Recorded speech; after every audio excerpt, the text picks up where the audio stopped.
There have been some amazing studies done, not just written studies, but studies in terms of people making videos and putting together information, which often gets poo-pooed. People say, "Oh, you saw that on YouTube, did you?" As if that's a really bad thing, and it isn't, because you get expert opinion put into a fantastic piece of film footage, and so you can listen to various different points of view.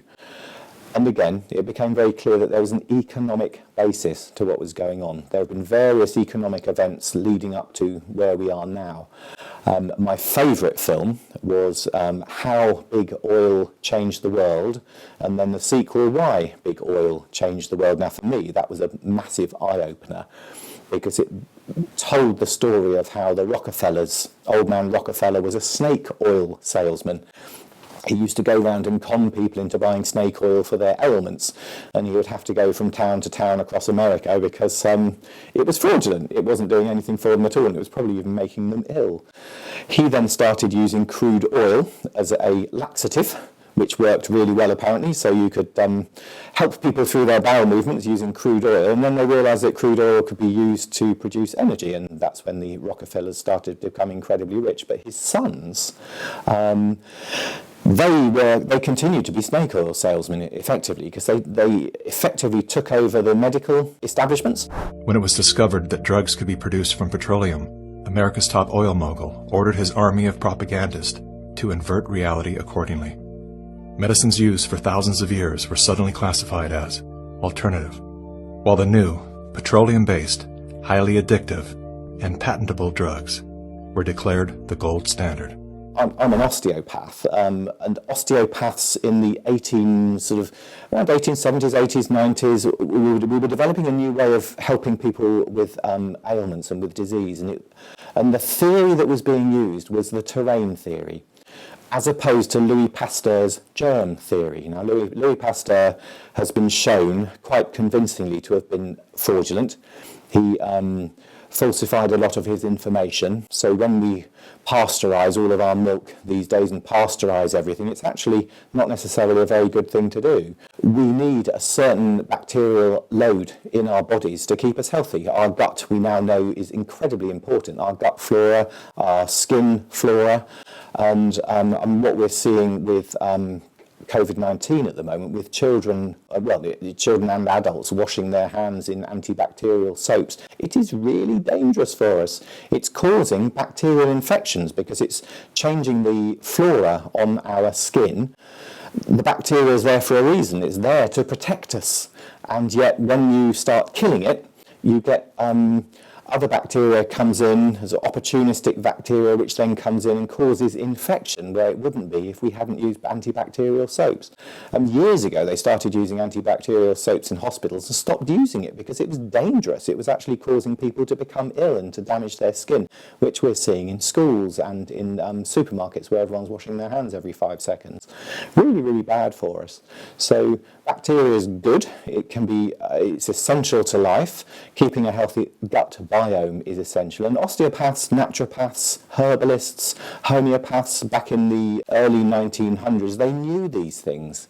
Now the Rockefellers came along and they completely transformed the way that doctors were educated. So whereas doctors back then would have understood about homeopathy, they were beginning to understand about osteopathy, chiropractic, naturopathic medicines, herbal medicines. They put into huge amounts of money, Rockefellers, Carnegie, various oligarchs of the time. They took over medicine and they monetized it. After buying the German pharmaceutical company that manufactured chemicals of war for Adolf Hitler, Rockefeller leveraged his political influence by pressing Congress to declare natural healing modalities unscientific quackery. Rockefeller then took control of the American Medical Association and began offering massive grants to top medical schools under the mandate that only his approved curriculum be taught. Any mention of the healing powers of herbs, plants, and diet was erased from most medical textbooks. Doctors and professors who objected to Rockefeller's plan were crucified by the media, removed from the AMA, and stripped of their license to teach and practice medicine. Those who dared to speak out were arrested and jailed. So instead of an osteopath using your hands or a homeopath using very, very cheap doses of medicines to help people stay healthy, all of a sudden people became dependent on drugs. So they then linked up with agricultural production. So you then had pharmaceuticals or similar companies then making pesticides and fertilizers, and the whole industry was designed, I think deliberately, to make people ill. So a lot of the cancers we're seeing today, a lot of the autoimmune diseases we're seeing today have been caused by the fact that our food is very poorly produced. It's mass produced in using chemicals which we have not been designed over millions of years to take on, and it's making us ill. So we then go and see the doctor. The doctor's been trained pharmacologically, so they will give us usually a suppressant or a blocker or an inhibitor of some description. When evidence began to emerge that petroleum-based medicines were causing cancer, Mr. Rockefeller founded the American Cancer Society, through which he suppressed that information. John D. Rockefeller is duly credited as the founder of the pharmaceutical industry, and the reason that medical error is currently the third leading cause of death in America. This is not an indictment against doctors. More than anyone, they are under the stranglehold of the single largest lobbying power in Washington. Every year, the pharmaceutical industry spends at least twice the amount as big oil to influence laws, policies, and public perception. Thanks to Mr. Rockefeller, the architect of American monopolies, no industry has more power over our lives than Big Pharma. I know there's a debate amongst osteopaths even today as to whether we should be prescribing drugs, and I'm totally opposed to that, because the whole point of being an osteopath is that you help people get through their pain without the need for painkillers. You're not killing the pain, you're not inhibiting pathways within the body, you're helping the body to become healthy again. So you're actually helping the body's own systems to self-regulate. And that's what homeopaths, naturopaths, herbalists, and osteopaths and chiropractors, we've been doing that for well over 100 years now. In fact, in terms of the herbalists, they've been doing it for thousands of years.